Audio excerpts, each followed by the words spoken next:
Bonjour, aujourd'hui dans les petits experts de la com, nous allons apprendre à présenter à l'oral. Présenter à l'oral, c'est d'abord persuader son public. Donc il va falloir expliquer, argumenter, mais aussi faire preuve de prosodie pour engager les gens qui sont en face de vous. Ainsi, quand on parle de présentation orale, on va parler de rhétorique.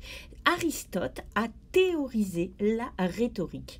L'idée pour bien parler, pour faire de la rhétorique, ça va être d'abord d'avoir une autorité, c'est-à-dire de se poser en expert du sujet.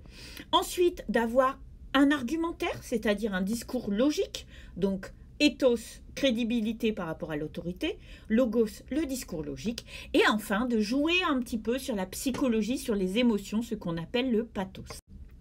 Donc, si on se base sur justement ce que nous explique Aristote sur la rhétorique, en fait, quand on va faire un oral, on va avoir un message qu'on va préparer qui va être un discours construit, donc qui va interpeller le côté rationnel.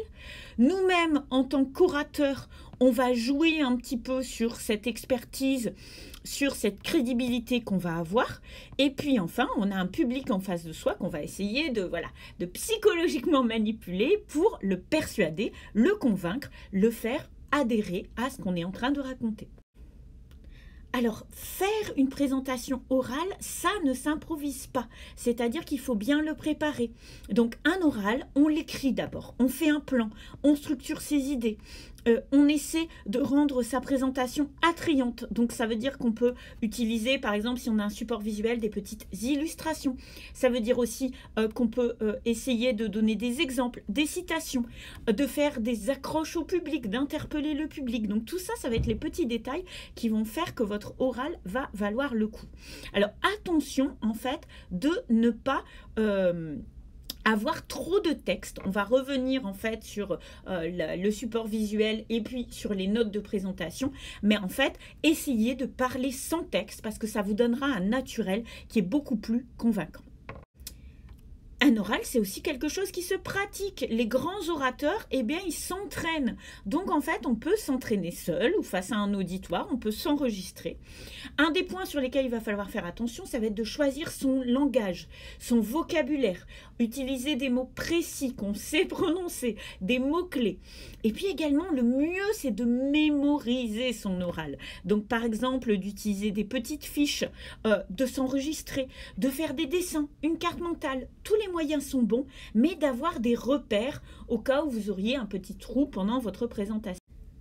Présenter un oral, c'est un jeu oratoire. Donc en fait, il ne faut surtout pas lire. Vous allez avoir peut-être un support visuel, un PowerPoint, une affiche, des illustrations. Vous allez avoir des petites notes, un petit carnet avec le plan, mais surtout ne lisez pas. Il n'y a rien de plus énervant que quelqu'un qui lit quelque chose qui est écrit sur un PowerPoint ou qui lit des notes et qui ne nous regarde pas. Respirez et parlez lentement. Je sais que c'est facile à dire, mais voilà, la respiration, c'est important. Et le fait de parler lentement, ça vous donne une assurance. Je sais qu'on a envie d'en finir vite, mais c'est important vraiment de bien articuler. Et puis, vous n'êtes pas là pour être massacré. Ayez une attitude engageante. Les gens en face de vous, ils sont bienveillants, ils sont là pour vous écouter. N'hésitez pas à sourire, à bouger, à vous approprier l'espace. C'est tous les petits détails qui vont faire la différence entre un super oral. Voilà, donc en fait, si vous voulez faire une super présentation à l'oral et devenir un grand orateur, il va falloir avoir un discours argumenté, raisonnable, c'est-à-dire explicité, se poser en expert, se poser au niveau de, donc ça c'est le logo, se poser au niveau de l'éthos et engager son public. Et en fait, c'est le pathos, c'est ça qui est le plus difficile à faire parce que c'est pas naturel de parler devant une audience. Voilà, j'espère que vous avez tout ce qu'il vous faut pour faire une super présentation orale. N'hésitez pas à nous retrouver sur le site csiculture.org pour la suite des aventures des apprentis orateurs avec plein d'autres conseils. À bientôt!